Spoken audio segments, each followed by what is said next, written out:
Lugadan ang duwang persona kabale ang sarong 9 anyos na lalaki sa karambola kan tulong lunadan sa Bulan Sorsogon, Kasuudma. Kinaimbweltuhan ang aksidente kan sarong motorsiklo, tricycle asin pedicab.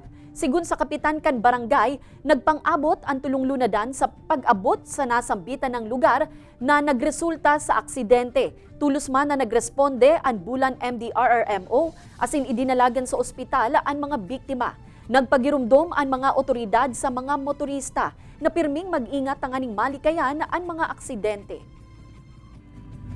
Very misfortunate talaga yung nangyari kasi yung single na motor, palabas siya from Grafilo Street, crossing doon sa Benaventura. Meron namang parane na tricycle at na unfortunately nga nabangga siya nung single. At yung namang padyak or sikat-sikat, nabangga din ng tricycle.